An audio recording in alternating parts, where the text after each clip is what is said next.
श्रीमद्भागवत महापुराण स्कंद 5 अध्याय 20 अन्य 6 दीपे आणि लोक पर्वताचे वर्णन। शुकाचार्य म्हणाले, आता प्रमाण लक्षण आणि स्थितीनुसार प्लवलक्षादी अन्य दीपांचे वर्षा विभागाने वर्णन करतो।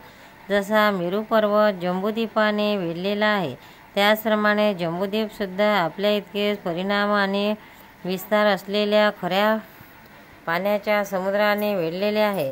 खंदक ज्याप्रमाणे बाहेरून उपवनांना घेरलेला असतो, त्याचप्रमाणे क्षार समुद्र सुद्धा आपल्यापेक्षा दुप्पट विस्तार असणाऱ्या लक्षद्वीपाने वेढलेला आहे। जंबूद्वीपामध्ये जेवढा मोठा जांभूळ वृक्ष आहे, तेवढाच विस्तार येथे सुवर्णमय प्लक्ष वृक्षाचा आहे, म्हणून यांचे नावे लक्षद्वीप असे पडले आहे। येथे 7 जिव्हा असणारे अग्निदेव राहतात। या द्वीपांचा अधिपती प्रियव्रत पुत्र इद्मजिह्व होता। त्यानेच याचे 7 वर्षाचे विभाग केले आणि ते विभाग त्या वर्षाप्रमाणेच नावे असलेल्या आपल्या पुत्राकडे सोपवले आणि स्वतः अध्यात्मयोगाचा आश्रय घेऊन विरक्त झाला। शिव, यवस, सुभद्र, शांत, क्षेम, अमृत आणि अभय अशी या वर्षांची नावे होत।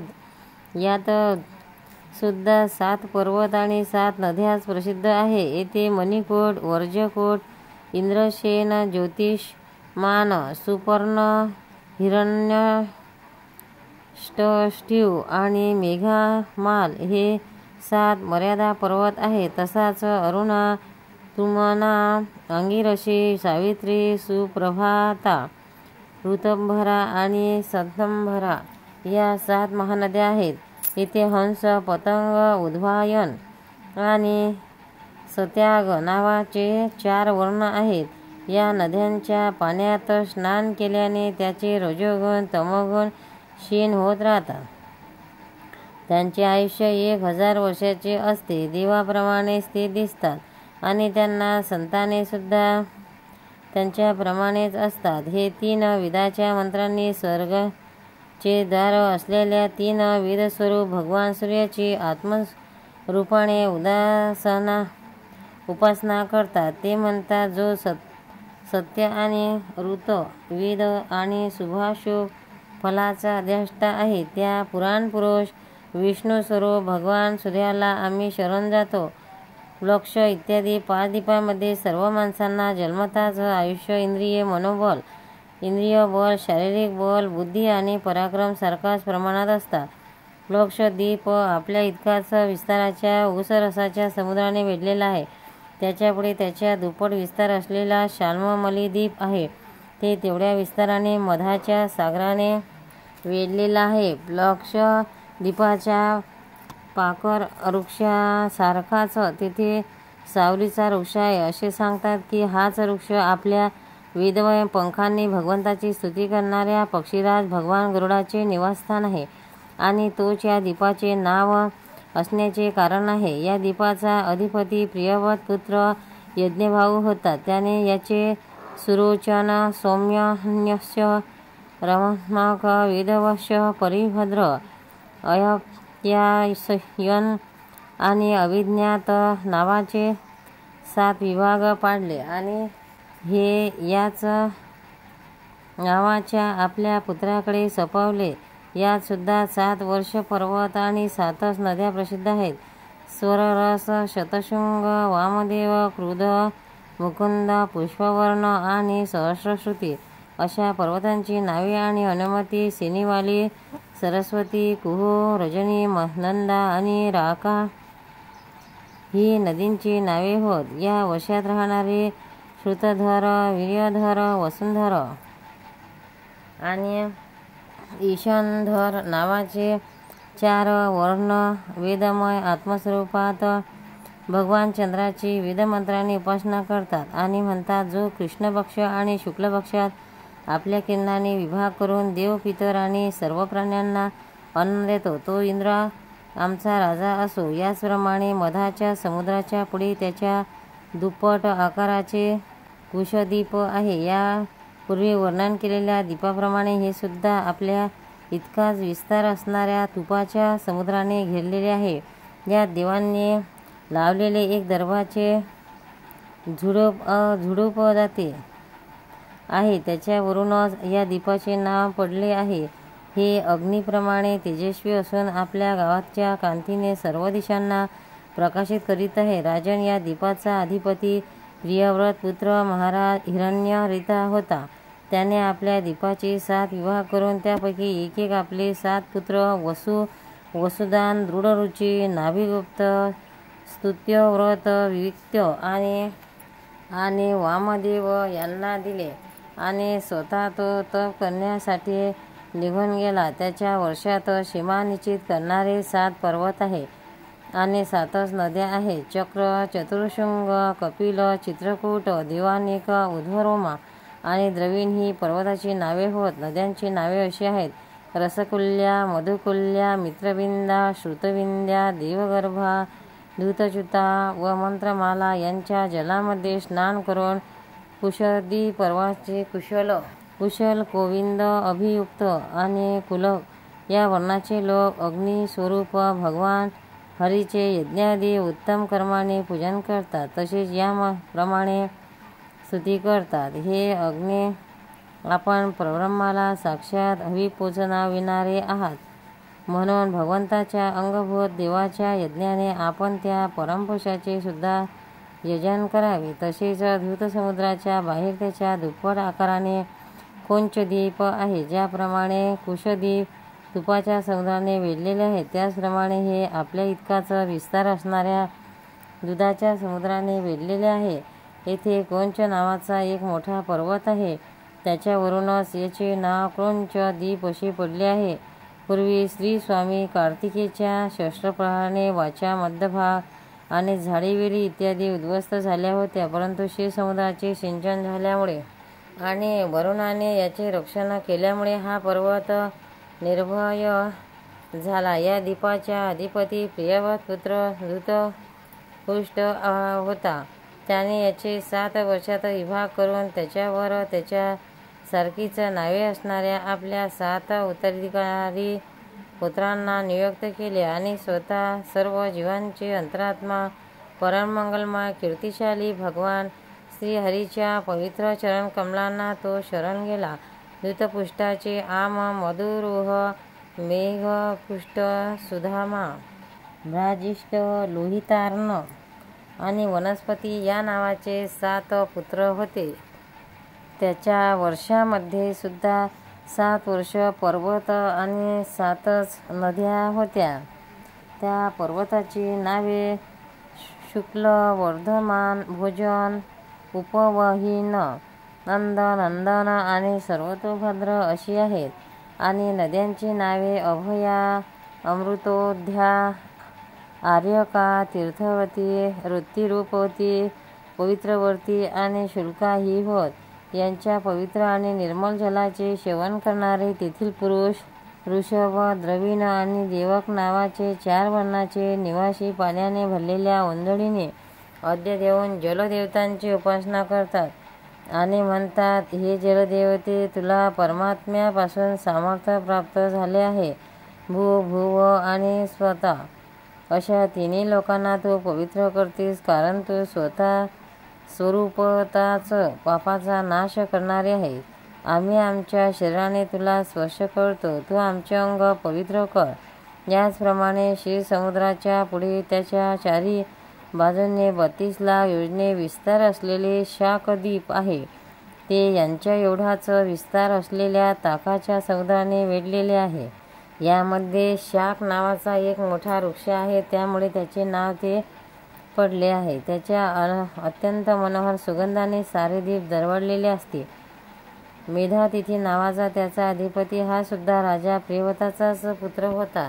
त्याने सुद्धा आपल्या द्वीपाच्या 7 भागात विभागणी केली आणि त्यांना आपल्या मुलासारखीच नावे ठेवली आणि त्यावर आपले पुत्र पुरोज, मनोज, पवमान, ध्रुमानिक, चित्रदीप, बहुरूप आणि विश्वधार यांच्या अधिपती म्हणून नियुक्त करून स्वतः भगवान अनंतामध्ये एकाग्रचित्त करून तो तपोवनात निघून गेले. या वर्षामध्ये सुद्धा 7 मर्यादा पर्वत आणि 7 नद्याच आहेत. पर्वतांची नावे ईशान्य, गुरुशृंग, बलभद्र, शतकेसर, सहस्रश्रोत, दीवपाल आणि महानस अशी आहे. आणि नद्यांची अनुधा, आयुधा, उभयसृष्टी, उपराजिता, पंचपदी, सहस्रस्मृती आणि निजधृती अशी आहेत. या वर्षातील ऋतव्रत, सत्यव्रत, दानव्रत आणि अनुव्रत नावाचे पुरुष प्राणायामाने आपले रजोगुण तमोगुण क्षीण करून महान समर्थाच्या द्वारे वायुरूप श्रीहरीची आराधना करतात आणि याप्रमाणे त्यांची स्तुती करतात.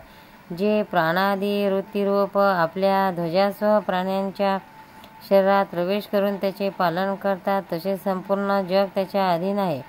ते अंतर्यामी वायुरूप साक्षात भगवान आमचे रक्षण करो. त्याचप्रमाणे ताकाच्या समुद्रा पुढे चारी बाजूंनी त्याच्या दुप्पट विस्तार असलेले पुष्करद्वीप आहे. ते चारी बाजूंनी आपल्या एवढाच विस्तार असलेल्या गोड्या पाण्याच्या समुद्राने वेढलेले आहे. तेथे अग्नीच्या ज्वालाप्रमाणे देदीप्यमान लाखो सुवर्णमय पाकळ्या असलेले एक अत्यंत मोठे कमळ आहे, जे ब्रह्मदेवाचे आसन मानले जाते. या द्वीपाच्या मधोमध त्याच्या पूर्व आणि पश्चिम भागाकडील वर्षाच्या मर्यादा निश्चित करणारा मानस सरोवर नावाचा एकच पर्वत आहे. हा 10,000 योजने उंच आणि तितक्या लांबीचा आहे. त्याच्यावर चारी दिशांना इंद्रादी लोकपालाचा 4 नगरे आहेत. सूर्याच्या रथाचे सहस्वरूप चाक या मेरू पर्वताच्या चारी बाजूंनी देवाचा दिवस आणि रात्र म्हणजे उत्तरायण आणि दक्षिणायन या क्रमाने नेहमी फिरत असते.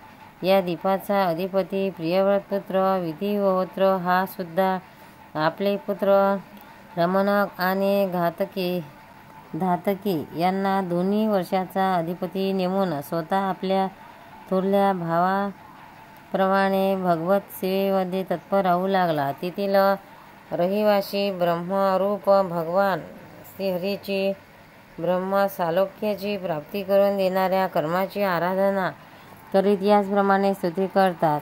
जे साक्षात कर्मफलरूप आहेत आणि एक परमेश्वर ही ज्यांची पूर्ण स्थिती आहे, तसे ज्यांची सर्व लोक पूजा करतात. ब्रह्मज्ञानाच्या साधनरूप अशा त्या द्वितीय आणि शांत स्वरूप ब्रह्ममूर्ती भगवंताचा माझा नमस्कार असो. श्री शुक म्हणतात, याच्यापुढे लोकालोक नावाचा पर्वत आहे. तो प्रकाशित आणि अप्रकाशित प्रदेशाच्या मध्यभागी त्याचे विभाग करण्यासाठी केला आहे. मेरू पर्वतापासून मानव सरोवर पर्वतापर्यंत जेवढे अंतर आहे तेवढीच जमीन शुद्धोदक समुद्राच्या पलीकडील बाजूला आहे. त्याच्या पुढे सुवर्णमयी भूमी आहे. ती अशाप्रमाणे स्वच्छ आहे. तिथे पडलेली कोणीही वस्तू पुन्हा मिळत नाही, म्हणून देवाव्यतिरिक्त अन्य कोणी प्राणी येथे राहत नाही.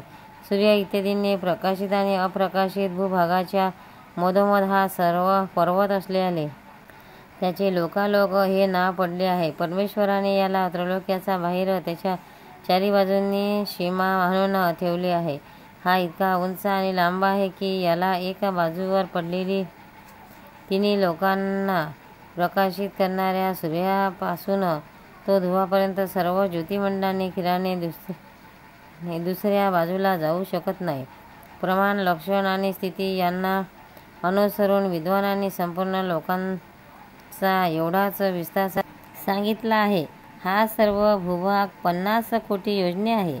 हा लोकालोक पर्वत याच्या 1/4 म्हणजेच 12.5 कोटी योजने आहे.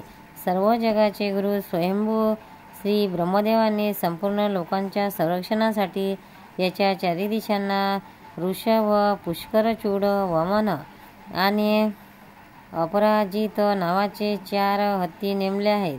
हा दिग्गजाची आणि आपल्या अंश स्वरूप इंद्रादी लोकपालाच्या विविध शक्तीची वृद्धी व्हावी, तसेच सर्व लोकांच्या कल्याणासाठी सर्वश्रेष्ठ ऐश्वर्याचे अधिपती सर्वार्थयामी परमपुरुष श्रीहरी आपल्या विषवक सेनादी श्रेष्ठ पार्षदासहित या पर्वतावर सर्व बाजूंनी विराजमान आहेत. धर्म, ज्ञान, वैराग्य आणि ऐश्वर्य इत्यादी 8 महासिद्ध्यांनी संपन्न असे आपले विशुद्ध स्वरूप यांनी धारण केले आहे. त्याच्या हातामध्ये शंख, चक्र इत्यादी श्रेष्ठ आयुधे शोभून दिसत आहेत. अशा प्रकारे आपल्या योगमायेने रचलेल्या विविध लोकांची व्यवस्था ठेवण्यासाठी हे याच लीलामय रूपात कल्पाच्या आतापर्यंत तेथे सगळीकडे राहतात. लोकालोक पर्वताच्या आतील बाजूंच्या भूभागाचा जेवढा विस्तार सांगितला आहे तेवढाच विस्तार लोकालोक पर्वताच्या बाहेरील बाजूस असणाऱ्या अलोक पर्वताचा आहे. त्याच्या पुढे केवळ योगेश्वराचीच उत्तम गती आहे असे सांगतात. स्वर्ग आणि पृथ्वीच्या मध्ये जे ब्रह्मांडाचे केंद्र आहे तेथेच सूर्य आणि ब्रह्मांड गोल याच्यामध्ये सर्व बाजूंनी 25 कोटी योजने अंतर आहे. सूर्य हा मृत अचेतन अंड्यामध्ये विराज रूपाने विराजमान आहे म्हणून याचे नाव मार्तंड असे पडले आहे. हा हिरण्यमय ब्रह्मांडापासून प्रगट झाला आहे म्हणून याला हिरण्यगर्भ असे म्हणतात जाते. सूर्याच्या दारात दिशा, आकाश, अंतरिक्ष, भूलोक, स्वर्ग आणि मोक्षाचे प्रदेश, नरक आणि रसातळ तसेच अन्य सर्व भागांची विभागणी होते. सूर्याचं देव, पशु, पक्षी, मनुष्य, सरपटणारे प्राणी आणि वेली, वृक्ष इत्यादी सर्व जीवासमूहाचा आत्मा आणि नेत्रेंद्रियाचा अधिष्ठाता आहे. गोपाल कृष्ण भगवान की जय. भक्तांनो, व्हिडिओ आवडल्यास व्हिडिओला लाईक करा, शेअर करा, सबस्क्राईब करा. तसेच बाजूला असलेल्या बेलवर क्लिक करा म्हणजे याच्या पुढील सर्व व्हिडिओ तुम्हाला सर्वात आधी मिळत जातील. जय श्री कृष्ण.